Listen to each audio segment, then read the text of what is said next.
আসসালামু আলাইকুম সুপ্রিয় চাকরি প্রত্যাশী ভাই ও বোনেরা, জাতীয় পেনশন কর্তৃপক্ষ একটি নিয়োগ সার্কুলার প্রকাশ করা হয়েছে, যেটা কিন্তু সরকারি চাকরি এবং স্থায়ী চাকরি।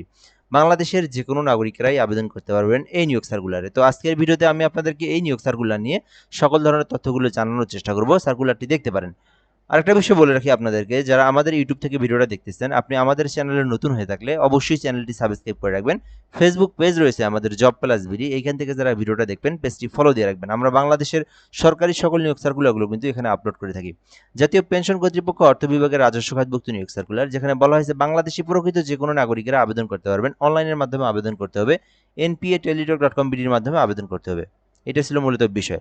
প্রথমত পদের নাম সিস্টেম অ্যানালিস্ট, যেখানে আপনার একটি পদ রয়েছে।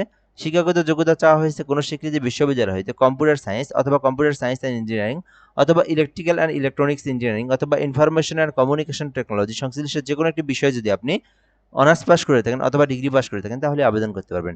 2 নম্বরে রয়েছে ফাইন্যান্সিয়াল অ্যানালিস্ট, যেখানে কিন্তু 17 বছর আপনার 37 বছর পর্যন্ত আবেদন করতে পারবেন। এখানে একটি পদ রয়েছে। এখানে শিক্ষাগত যোগ্যতা চাওয়া হয়েছে হিসাব বিজ্ঞান অথবা ফাইন্যান্স অথবা পরিসংখ্যান অথবা অর্থনীতি অথবা ব্যবসা প্রশাসন বিষয়ে যে কোনো একটা বিষয়ে যদি আপনি মাস্টার্স কমপ্লিট করে থাকেন, তাহলে আপনি এই ফাইন্যান্সিয়াল অ্যানালিস্ট এই পদে আবেদন করতে পারবেন, যেখানে কিন্তু ষষ্ঠ গ্রেডে নিয়োগ দেওয়া হবে। ঠিক আছে।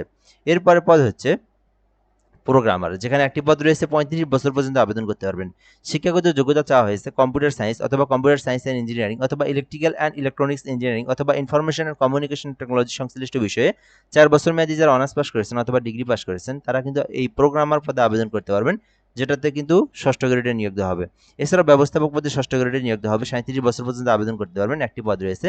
এটাতেও কিন্তু বলা হয়েছে হিসাব বিজ্ঞান অথবা ফাইন্যান্স অথবা পরিসংখ্যান অথবা অর্থনীতি অথবা গণিত অথবা বিজ্ঞান অথবা ব্যাংকিং অ্যান্ড ইন্স্যুরেন্স অথবা অ্যাকচুয়াল বিজ্ঞান অথবা ব্যবসা প্রশাসন বিষয়ে প্রথম শ্রেণী বা সমান সিজিপিতে স্নাতক ডিগ্রি যাদের রয়েছে, তারা কিন্তু আবেদন করতে পারবেন। অর্থাৎ এই সাবজেক্টগুলো নিয়ে যারা মাস্টার্স কমপ্লিট করেছেন, তারা কিন্তু ব্যবস্থাপক ষষ্ঠ গ্রেড এইটাতে আবেদন করতে পারবেন। এরপর রয়েছে সহকারী ব্যবস্থাপক, যেখানে 3টি পদ রয়েছে। শিক্ষাগত যোগ্যতা চাওয়া হয়েছে কোনো স্বীকৃত বিশ্ববিদ্যালয় হইতে হিসাব বিজ্ঞান অথবা ফাইন্যান্স অথবা পরিসংখ্যান অথবা অর্থনীতি, গণিত, ব্যাংকিং অ্যান্ড ইন্স্যুরেন্স অথবা অ্যাকচুয়াল বিজ্ঞান অথবা ব্যবসা প্রশাসন বিষয়ে যারা মাস্টার্স কমপ্লিট করেছেন, তারা কিন্তু সহকারী ব্যবস্থাপক নবম গ্রেড এটাতে আবেদন করতে পারবেন। 32 বছর পর্যন্ত সময় রয়েছে। তো আপনি যেটাতে চান আবেদন করতে পারবেন। এরপরে রয়েছে অ্যাসোসিয়েট, নবম গ্রেডে নিয়োগ দেওয়া হবে, একটি পদ রয়েছে। যে এখানে চাওয়া হয়েছে যে কম্পিউটার সায়েন্স অথবা কম্পিউটার সায়েন্স অ্যান্ড ইঞ্জিনিয়ারিং অথবা ইনফরমেশন অ্যান্ড কমিউনিকেশন টেকনোলজি বা সংশ্লিষ্ট যে কোনো একটি বিষয়ে যদি আপনি মাস্টার্স অনার্স করে থাকেন, তাহলে কিন্তু আপনি আবেদন করতে পারবেন এই যে অ্যাসোসিয়েট পদে। এরপরে রয়েছে হিসাব রক্ষণ কর্মকর্তা, যেখানে 32 বছর পর্যন্ত আবেদনের সুযোগ সীমা রয়েছে। যেখানে বলা হয়েছে ব্যবসায় শিক্ষা শাখায় প্রথম শ্রেণীর সমমানের যারা মাস্টার্স কমপ্লিট করেছেন, তারা কিন্তু আবেদন করতে পারবেন। এটাতে আবেদন করতে মাস্টার্স লাগবে আপনাদেরকে। হিসাব রক্ষণ কর্মকর্তা আবেদন করতে ব্যবসায় ডিপার্টমেন্ট থেকে মাস্টার্স থাকলে আবেদন করতে পারবেন। এছাড়াও রয়েছে সহকারী প্রোগ্রামার, যেখানে একটি পদ রয়েছে। কম্পিউটার সায়েন্স অ্যান্ড ইঞ্জিনিয়ারিং অথবা ইলেকট্রিক্যাল অ্যান্ড ইলেকট্রনিক্স ইঞ্জিনিয়ারিং অথবা ইনফরমেশন অ্যান্ড কমিউনিকেশন টেকনোলজি বিষয়ে যদি আপনারা অনার্স বা ডিগ্রি করে থাকেন, তাহলে আপনি সহকারী প্রোগ্রামার পদে আবেদন করতে পারবেন। সহকারী রক্ষণাবেক্ষণ প্রকৌশলী, যেখানে নবম গ্রেডে নিয়োগ দেওয়া হবে। বলা হয়েছে কম্পিউটার সায়েন্স অ্যান্ড ইঞ্জিনিয়ারিং অথবা ইলেকট্রিক্যাল অ্যান্ড ইলেকট্রনিক্স ইঞ্জিনিয়ারিং অথবা ইনফরমেশন অ্যান্ড কমিউনিকেশন টেকনোলজি সংশ্লিষ্ট বিষয়ে যারা অনার্স কমপ্লিট করেছেন অথবা ডিগ্রি করেছেন, তারা কিন্তু আবেদন করতে পারবেন।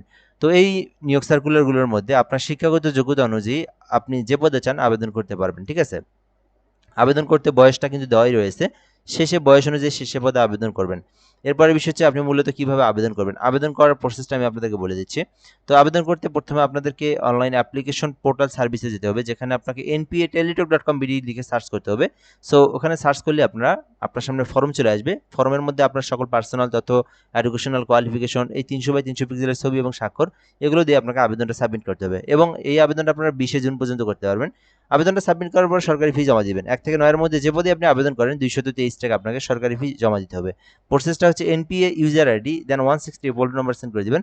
পরবর্তীতে পিন নাম্বার দিয়ে 163 নাম্বার সেন্ড করে দিলে আপনার আবেদনের পেমেন্টটা কিন্তু সাকসেসফুলি সম্পূর্ণ হয়ে যাবে। চাইলে আবেদনটি করতে পারেন। ভিডিওটা পর্যন্ত। এই নিয়োগ সার্কুলার নিয়ে আরো কোনো কিছু জানার থাকলে আপনি কমেন্ট করে বলতে পারেন, আমরা রিপ্লাই দিয়ে জানিয়ে দেবো ইনশাআল্লাহ। ভালো থাকবেন। আসসালামু আলাইকুম।